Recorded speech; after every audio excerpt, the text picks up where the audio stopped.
My name is Emily Thompson. I'm 34.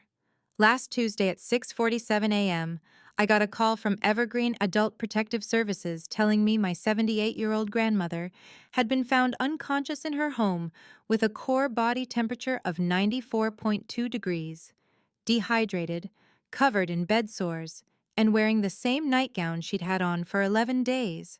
The APS investigator's voice was flat, professional. Miss Thompson, your grandmother's heat was shut off on January 3rd. There's no food in the house except expired crackers. Her medication bottles are empty. The utility company says the account holder, your mother, Susan Thompson, requested disconnection due to property vacancy. Were you aware your grandmother was listed as no longer residing at this address? I wasn't aware. I'd been calling my grandmother's landline for 3 weeks. My mother kept telling me Grandma Margaret was staying with us for the winter and didn't want to be disturbed. I'd believed her. I'd actually believed her. I need to see her, I said. Which hospital? Harborview Medical Center, ICU. But Miss Thompson, there's something else. We found financial documents. Your grandmother's accounts show systematic withdrawals totaling over $80,000 in the past 6 years. The power of attorney on file has your mother's signature as the agent. Did your grandmother execute this document? My hands went numb. I don't know. I've never seen it. We'll need to speak with you. Can you come to our office at 2 p.m. today? I said yes. I drove straight to the hospital. I was still in my scrubs from my night shift at Swedish Medical Center. I'd been awake for 19 hours. None of that mattered. When I walked into the ICU, my mother was already there, standing outside Grandma Margaret's room, talking to a doctor. She saw me, and her face did something I'd seen 1,000 times before. It rearranged itself into concern. Performance concern.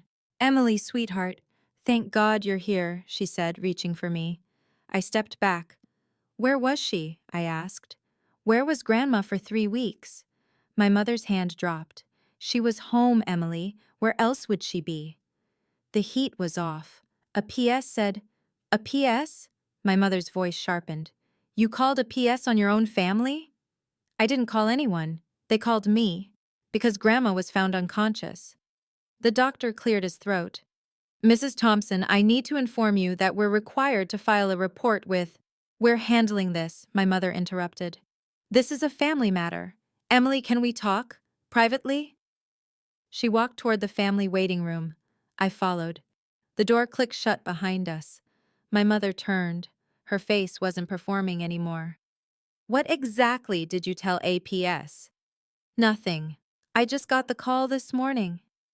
Well, you need to tell them this was a misunderstanding. Grandma's been sick, confused. We've been taking care of her. The heat thing was an accident. I thought the auto pay was set up. For 3 weeks? You thought the heat was on for 3 weeks while it was 28 degrees outside? Don't use that tone with me, Emily. You have no idea what we've been dealing with. Your grandmother is expensive. Her medications alone are $400 a month. Brandon needed what? My mother's jaw tightened. Your brother is starting a business, a real business. Not everyone can coast on a nursing salary and judge people. Something hot flared in my chest. Coast? I work 60-hour weeks. I have $47,000 in student loans. What does Brandon's business have to do with Grandma's heat being shut off? Everything is always about money with you, my mother said. Her voice had that edge, that specific edge that meant she was about to say the thing she always said. You've always been the cash cow, Emily, the responsible one, the one who'll just handle it. Well, some of us have bigger priorities than counting pennies. There it was. You've always been the cash cow. She'd said it when I paid for my own car at 16 while Brandon got a new truck for his birthday. She'd said it when I worked 3 jobs through nursing school while Brandon's failed photography business got a $15,000 investment. She'd said it last Christmas when I brought a homemade pie and Brandon showed up empty-handed to a standing ovation. I'd never responded before. I always let it go. Swallowed it, smiled. Not today. I want to see the power of attorney, I said. My mother blinked. What? The power of attorney that gives you access to Grandma's accounts. I want to see it. That's none of your business. It's absolutely my business. I'm her granddaughter. I'm also a mandated reporter. If there's suspected financial exploitation. Exploitation? My mother's voice went shrill. How dare you? After everything we've done for her. Oh, do you know how many times I've driven her to doctor appointments? How many nights I've stayed up worrying? When was her last doctor appointment? Silence. Mom, when was Grandma's last doctor appointment? I don't have her calendar memorized, Emily. I do. I called her primary care office yesterday. She hasn't been seen in 14 months. She missed her cardiology follow-up, her endocrinology screening, her annual physical, every single appointment. My mother's face went red. Because she didn't want to go. She's stubborn. You know how she is? She has a documented heart condition. She needs monitoring. That's not stubbornness, that's neglect. You need to leave. My mother's voice dropped. Right now, you're upset. You're not thinking clearly. Go home, get some sleep, and we'll talk about this when you're rational. I'm perfectly rational. No, you're not. You're doing that thing you always do, making everything a crisis, making yourself the hero. Grandma is fine. She's going to be fine. The doctors said she has stage 3 pressure ulcers and acute kidney injury from dehydration. She's not fine. My mother stepped closer. Her perfume, something floral and expensive that Brandon had bought her for Mother's Day with money he'd borrowed from Dad, filled the small room. If you continue down this path, Emily, you will regret it. You will destroy this family. Over what? A misunderstanding? An accident? This wasn't an accident. Prove it. She smiled. Actually smiled. Then she walked out. I stood there for 4 minutes and 30 seconds. I know because I watched the wall clock. I needed to move. I needed to think. I needed to... My phone buzzed. Text from my father. Your mother is very upset. You owe her an apology. This is not how we treat family. Not, is Grandma okay? Not, what happened? Just apologize. I didn't respond. I went back to the ICU. Grandma Margaret was awake, barely. The nurse was adjusting her IV. I showed my badge, Swedish Medical Center, RN, and asked if I could sit with her. Are you family? The nurse asked. Granddaughter. She nodded. Let me in. Grandma's hand felt like paper in mine. Her skin was gray. Her lips were cracked. She opened her eyes and it took her 6 seconds to focus on my face. Emmy, she whispered. I'm here, Grandma. I'm right here. Cold. I know. I know it was cold. I'm so sorry. Her fingers tightened on mine. Barely any pressure. Letter. Dr. Hayes. Important. What letter, Grandma? But she drifted off again. The nurse touched my shoulder. She's been in and out. The hypothermia affected her cognition. She might not make sense for a while. I nodded. Stayed until visiting hours ended at 8 p.m. Then I drove to the APS office for my 2 p.m. appointment that I was now 6 hours late for. I'd called ahead. They'd said come whenever I could. The investigator's name was Carol Mendez. She had short gray hair and the kind of eyes that had seen everything twice. She sat across from me in a windowless office that smelled like burned coffee and showed me a stack of documents. These are copies, she said. The originals are in evidence. Power of attorney dated March 2019. Bank statements from your grandmother's checking and savings accounts. Withdrawal patterns. Venmo transactions. I looked at the POA first. My mother's signature. Grandma Margaret's signature. Notary stamp. Everything looked official. When was this notarized? I asked. March 14th, 2019. I pulled out my phone, opened my photo gallery, scrolled back, found what I needed. This is my work calendar from March 2019, I said. I sync it to my phone every month. March 14th, 2019, I took Grandma Margaret to the dentist. I documented it because I had to call in sick to my shift. There's the dentist's invoice. Timestamp, 10:30 a.m. appointment. The POA was notarized at 10 a.m. in Bellevue. The dentist is in Tacoma. That's a 45-minute drive minimum. Carol looked at the documents, then at my phone. You're saying your grandmother couldn't have signed this? I'm saying she was with me, not in Bellevue, not signing anything. Carol made a note.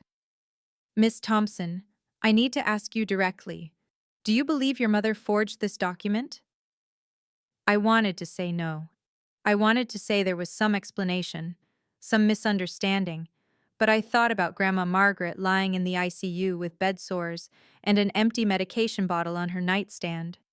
I thought about my mother's face when I asked about the POA. I thought about the words, "You've always been the cash cow." Yes, I said. I believe she forged it. Carol nodded. We'll need your statement and any documentation you have. Employment records, shift logs, anything that can establish your grandmother's whereabouts and condition over the past several years. I have 6 years of documentation, I said. I'm a nurse. I document everything. I did. I'd been documenting Grandma's health since 2018 when I started working in elder care. Every visit, every conversation, every time she mentioned feeling dizzy or forgetting her pills. I'd kept a running log because that's what nurses do. We document.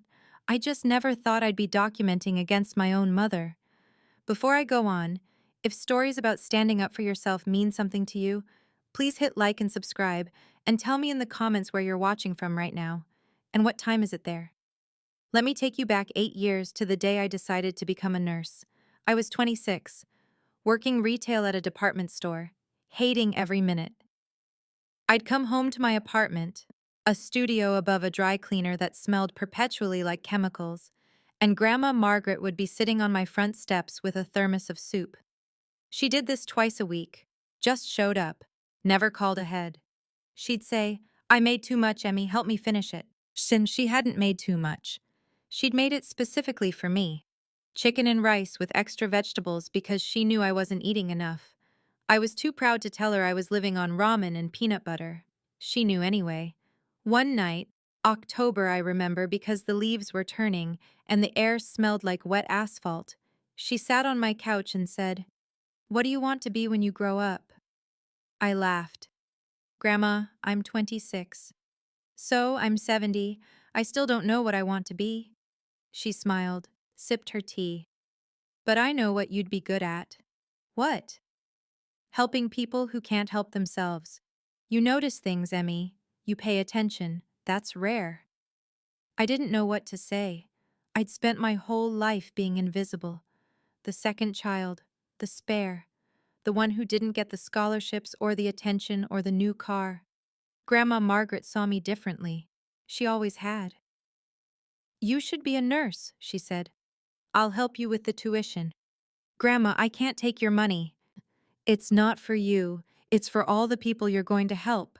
I'm investing in them. She set down her teacup, looked at me with those sharp blue eyes. Promise me something, Emmy. Promise me you'll use your voice, even when it's hard, especially when it's hard. I promised. I meant it. She wrote me a check for $12,000 the next week. It covered my first year at community college. I worked nights at the hospital as a CNA and went to class during the day. I graduated with my RN in 2021. Grandma Margaret was at my pinning ceremony. Front row, she brought flowers, white roses, my favorite. My parents didn't come. Brandon had a gallery opening for his photography business. They went to that instead. Grandma leaned over during the reception and whispered, I'm proud of you, little star. Little star. She'd called me that since I was 5.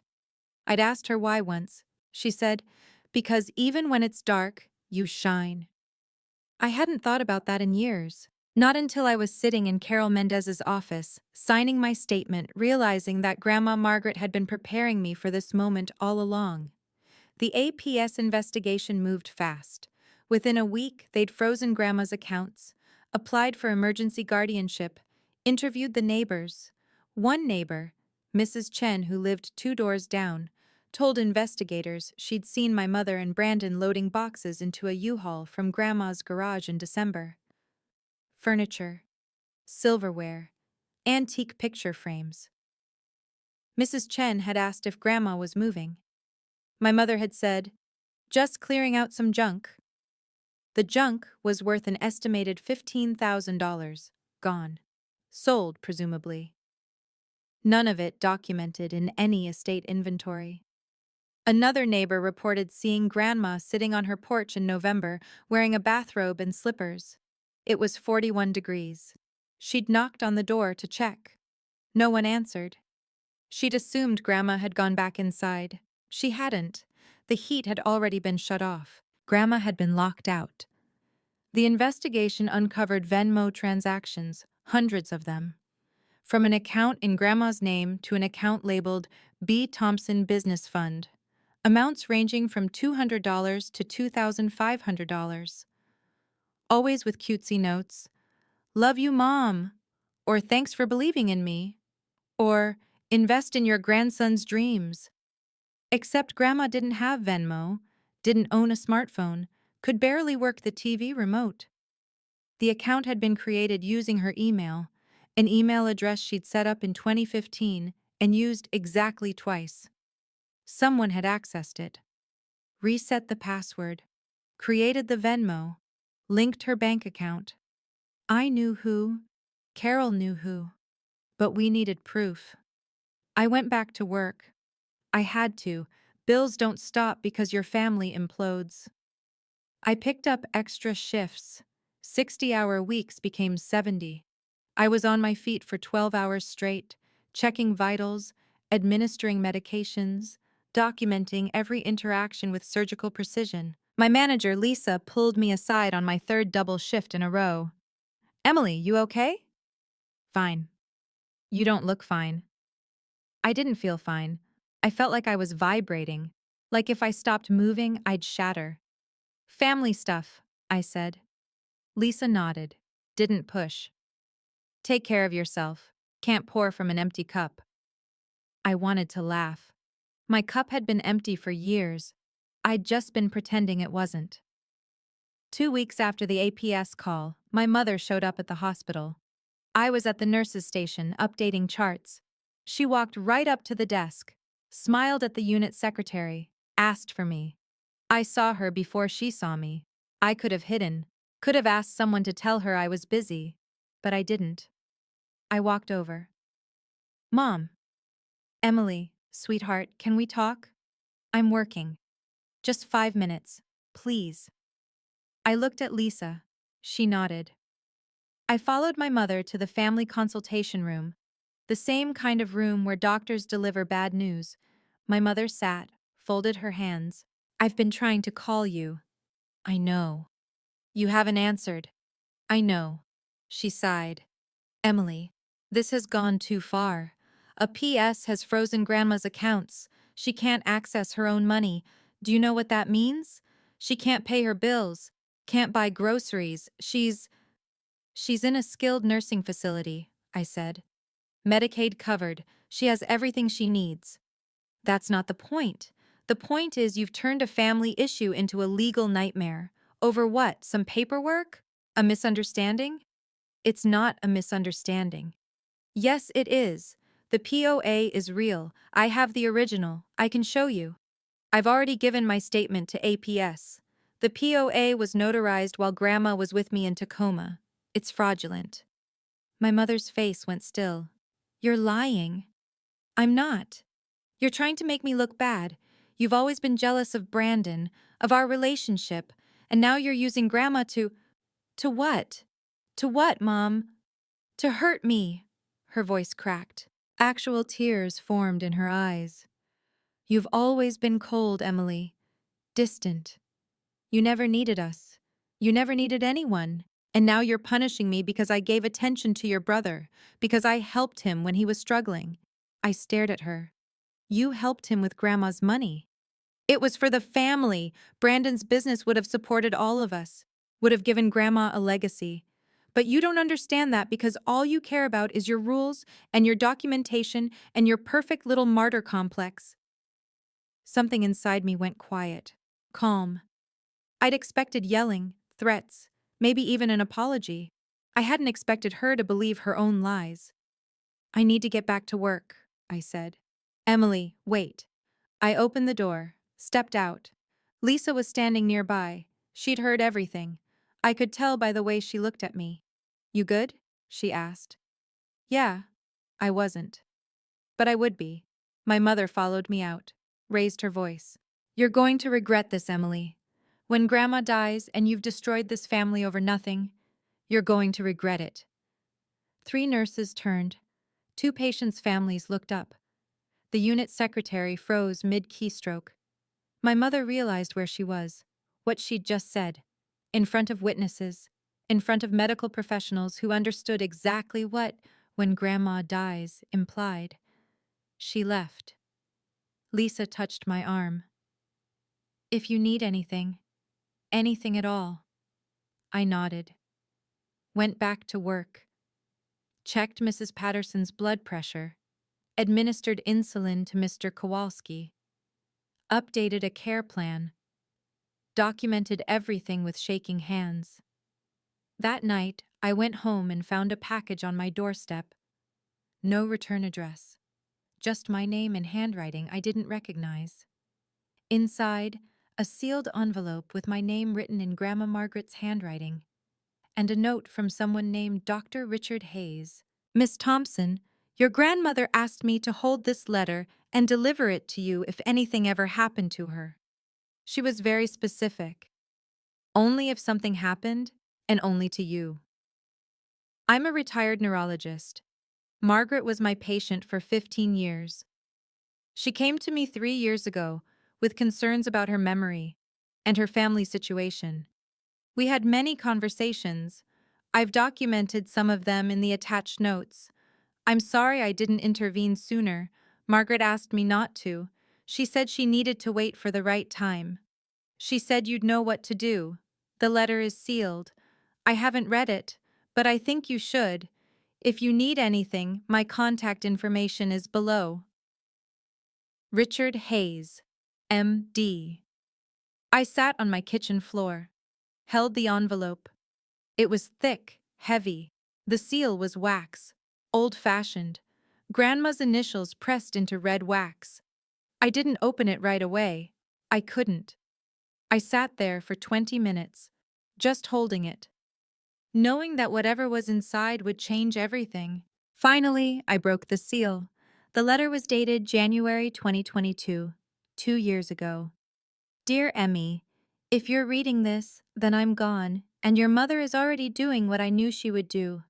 I'm sorry I couldn't stop this while I was alive. I tried, but Susan doesn't hear reason. She only hears documents. Do you remember the night I sat on your couch and told you to be a nurse? I told you I was investing in the people you'd help. I meant it, but I was also investing in you, in your ability to see the truth and speak it, even when it costs you. I've known about the money for 3 years. The withdrawals, the fake Venmo account, Brandon's business investments that never materialized. I confronted Susan in 2021. She cried, promised it would stop. It didn't. It got worse. I went to Dr. Hayes because I was terrified I'd develop dementia and forget everything. I wanted a witness, someone who could testify that I was of sound mind when I made these decisions. The original power of attorney, the real one, is with my attorney, Patricia Caldwell. Her office is at 1547 Northwest Maritime Drive, Suite 300. The copy I've included here is incomplete. Not enough to prove anything on its own, but enough for you to know I'm telling the truth. Inside this envelope, copy of my real will, dated 2020, leaving everything to you. Bank statements showing the fraudulent withdrawals. I kept duplicates. Photographs I took of my medication bottles and the dates they ran out. Dr. Hayes' notes from our conversations. A flash drive with emails between Susan and Brandon discussing the inheritance plan. I also set up a trust. Patricia has the details. It's small, $30,000, but it's untouchable. It's for you, for your student loans, for your future, for all the times you paid your own way while everyone else got handouts. Don't show this to anyone except Patricia and APS. Not your father, not even friends who mean well. Wait until the right time. Patricia will know what to do. You are not the cash cow, Emmy. You are the North Star. You've always been the one who could find the way home when everyone else was lost. I love you. I'm sorry I couldn't protect you better. But I know you'll protect yourself. All my love, your Grandma Margaret, little star. I read it 3 times. Then I looked at the documents, the flash drive, the photographs of pill bottles with dates in Grandma's handwriting. Ran out February 3rd. Susan said she'd refill. Didn't. She'd documented everything, for years, knowing exactly what would happen, preparing for the moment when I'd need proof. I cried. Not sad crying, something else.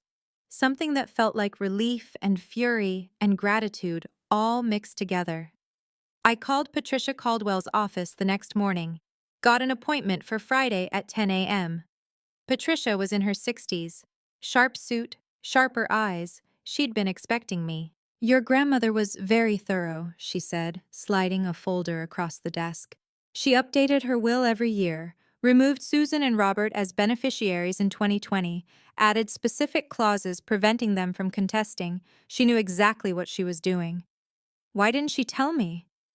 She said you'd try to fix it, try to make peace. She didn't want you caught in the middle until it was too late for them to stop you. Patricia opened the folder. Here's what we have. Original POA naming you as agent, executed in 2020 with 2 witnesses and a notary who will testify to Margaret's mental competency. Original will, trust documents, and this. She handed me a document labeled Affidavit of Financial Exploitation.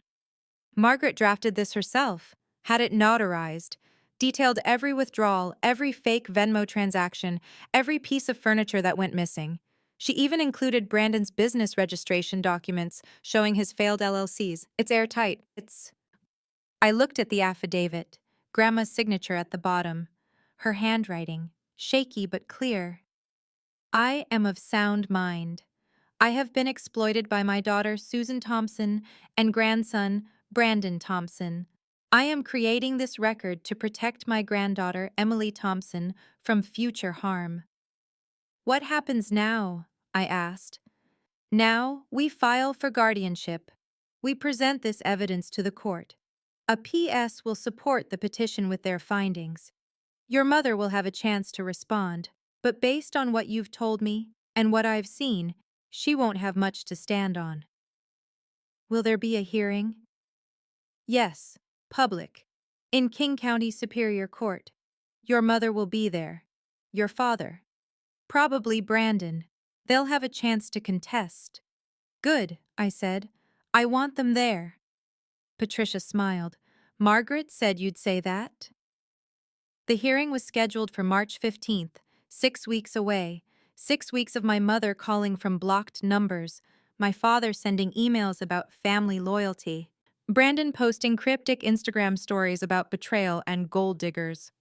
I blocked them all, focused on work, visited Grandma at the nursing facility every Sunday. She was getting better, slowly. The bed sores were healing, her cognition was sharper. She remembered my name now, remembered asking Dr. Hayes to keep the letter safe. Did you read it? She asked one Sunday, holding my hand. Yes. I'm sorry I didn't tell you sooner. You told me exactly when I needed to hear it. She smiled, closed her eyes. You're going to be okay, little star. 2 weeks before the hearing, my father showed up at my apartment. I saw him through the peephole, considered not answering, answered anyway. Dad. Emily. He looked tired, older. Can I come in? I stepped aside, let him in, didn't offer him a seat. Your mother is devastated, he said. Okay. This hearing, this guardianship thing, it's tearing the family apart. The family was already torn apart. I'm just making it official, he winced. Emily, please. Can we just talk about this? Work something out? Grandma wouldn't want this. Grandma wrote a 15-page affidavit detailing exactly what she wanted. She wanted the truth. The truth? He laughed, bitter. The truth is your mother made mistakes. We all make mistakes. But going to court? Airing our private business in front of strangers? That's cruel. What's cruel is leaving a 78-year-old woman in a house with no heat for 3 weeks. What's cruel is draining her bank account while she went without medication. What's cruel is, we were going to pay it back. His voice rose. Brandon's business was going to take off.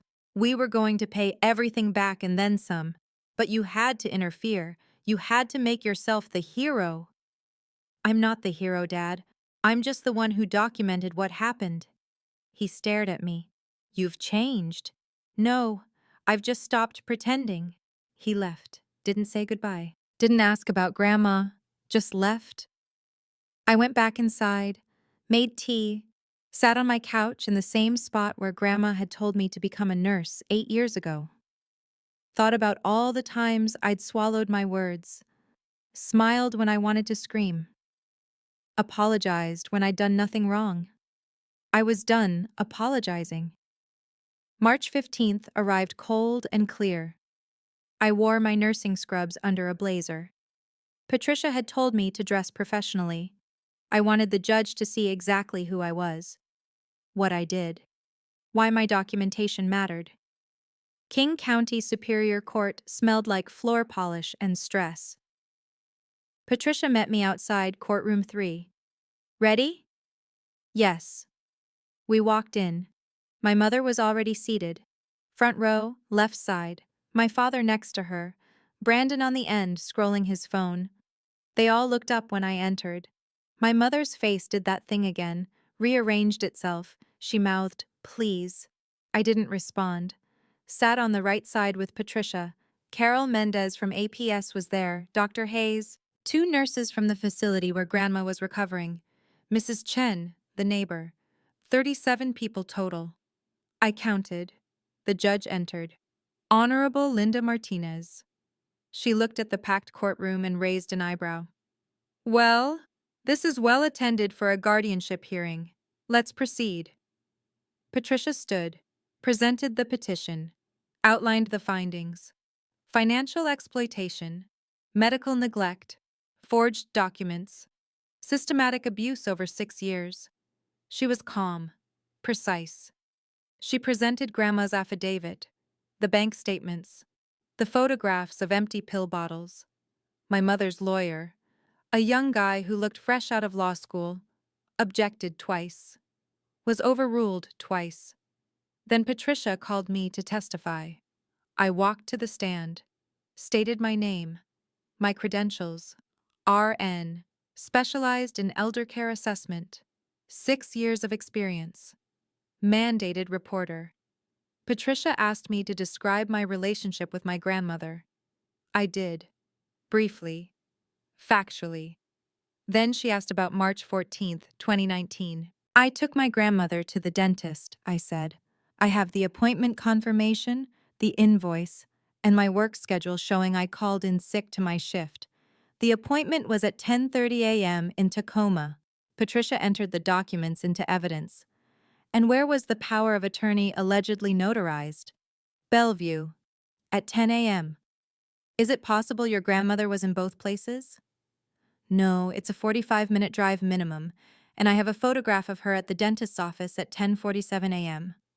I pulled out my phone, showed the photo, Grandma in the waiting room holding a magazine, timestamp visible. The courtroom went silent. My mother's lawyer stood. Objection. This could be any date, any...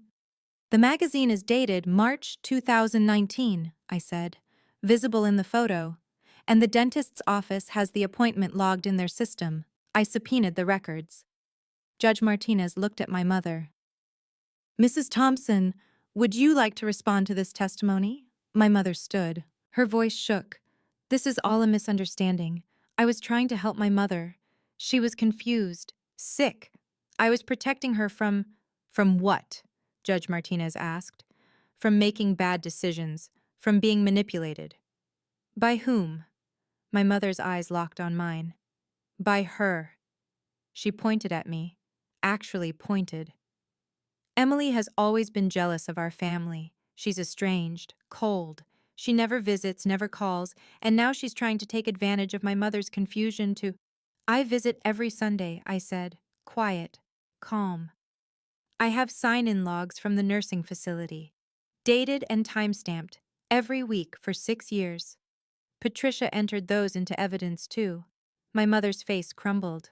You don't understand. Brandon needed help. He's my son.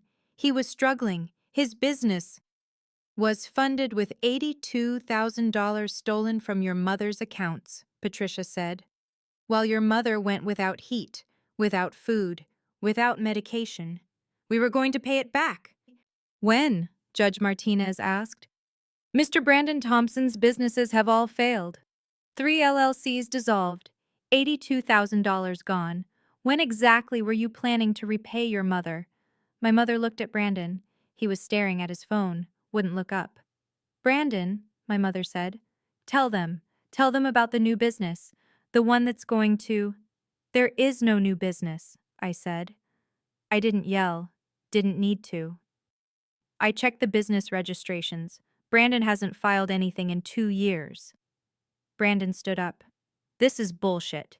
You've always been jealous of me, always trying to make me look bad. Just because you're the favorite, just because Grandma liked you better. Sit down, Mr. Thompson, Judge Martinez said. He didn't sit. She turned Grandma against us, poisoned her. We loved her and she— Sit down. He sat. Judge Martinez looked at the documents, at my mother, at me. Mrs. Thompson, I've reviewed the evidence. The forged power of attorney, the Venmo transactions, the medical neglect, the testimony from Adult Protective Services. Do you have anything to say in your defense beyond claiming misunderstanding? My mother opened her mouth, closed it, looked at her lawyer. He shook his head slightly. Your Honor, my mother said. Her voice was different now, smaller. I did what I thought was best for my family. My son needed help. My mother had more money than she needed. I didn't think— You didn't think she'd notice? Judge Martinez asked. Or you didn't think anyone would care? Silence. Judge Martinez looked at me. Miss Thompson, you're requesting full guardianship of your grandmother, Margaret Thompson? Yes, Your Honor. And you understand the responsibilities this entails? Yes, Your Honor. I'm a registered nurse with experience in elder care. I have the knowledge, resources, and commitment to ensure my grandmother receives appropriate medical care, financial protection, and quality of life. Judge Martinez nodded. I'm granting the petition, full guardianship to Emily Thompson, effective immediately. Mrs. Susan Thompson, you are hereby removed from all financial authority over Margaret Thompson's accounts and estate. A restraining order is in place preventing you from contact with Margaret Thompson or accessing her residence. My mother made a sound, something between a gasp and a sob. Furthermore, Judge Martinez continued, I'm referring this case to the prosecutor's office for potential criminal charges related to financial exploitation of a vulnerable adult. Court adjourned. The gavel hit. My mother stood, looked at me. Her face was streaked with tears. You've always been the cash cow, Emily, the responsible one. I hope you're happy. You've destroyed your family. I stood, looked at her. I didn't destroy anything. I just stopped covering for you. I walked out. Patricia followed. Carol from APS shook my hand. You did good. Outside, the sun was bright, too bright. I sat on a bench, closed my eyes, felt the warmth on my face. Dr. Hayes sat next to me. Margaret would be proud. I hope so. She is. I know she is. He left. I sat there for another 15 minutes. Then I drove to the nursing facility, went to Grandma's room. She was awake, alert. She smiled when she saw me. How did it go, little star? I told her. Everything. She listened, held my hand. When I finished, she said, "Thank you." For what? For using your voice, even when it was hard. I thought about that promise, the one I'd made 8 years ago on my couch. I'd kept it. 3 months later, Grandma moved into a new assisted living facility. Bright, clean, good staff. I visited twice a week, sometimes more. My mother tried to call, blocked numbers, emails. I didn't respond. My father sent a letter, asked me to consider reconciliation. I didn't respond to that either. Brandon posted something on Instagram about toxic family members and ungrateful siblings. I unfollowed him. The prosecutor filed charges: felony theft, forgery, financial exploitation of a vulnerable adult. My mother hired a new lawyer, better than the first one. Still didn't matter. The evidence was there, documented, undeniable. She pleaded guilty to avoid trial, got probation, community service, restitution order for $82,000 that she'd probably never pay. I didn't go to the sentencing, didn't need to. I used the trust money Grandma had left me to pay off my student loans, all of them. The day I made the final payment, I called her. "I'm debt-free, Grandma," she laughed. "Good. Now you can save for something that matters." "Like what?" "Whatever you want, little star. Whatever you want." 6 months after the hearing, I got a promotion. Charge nurse. Better pay. Better hours. I moved into a bigger apartment. Got a cat. Named her Star. 1 year later, I visited Grandma on what would have been her 81st birthday. Brought her favorite cake, lemon with cream cheese frosting. We sat in her room, ate cake, talked about nothing important. She fell asleep in her chair. I covered her with a blanket, kissed her forehead, left quietly. She died 2 weeks later, peacefully, in her sleep. The facility called me at 6:14 a.m. I'd been expecting it. She'd been ready. The funeral was small. Her friends from church, the nurses from the facility, Dr. Hayes, Patricia, Carol from APS. My mother didn't come. Neither did my father or Brandon. I'd sent the information. They chose not to come. I stood at the graveside and read the letter she'd written me. Out loud. Every word. When I got to, "You are not the cash cow, Emmy. You are the North Star," my voice broke. But I kept reading, because she'd asked me to use my voice, even when it was hard, especially when it was hard. If you're watching this and you've ever had to choose between keeping the peace and telling the truth, type "I chose truth" in the comments. Or if you're still trying to decide, type "I'm still deciding." Both are valid, both are hard. Silence isn't peace. Silence is the price you pay for someone else's comfort. And sometimes the most loving thing you can do is stop paying that price. If this story meant something to you, check the description for more stories just like this one. Thank you for being here. I'm sitting in my apartment now. Star is asleep on the couch. There's a framed photo on my desk. Grandma Margaret at my nursing school graduation, holding white roses. I keep it there to remind me. I was never the cash cow. I was always the North Star. And sometimes that means shining even when everyone else wants you to dim your light.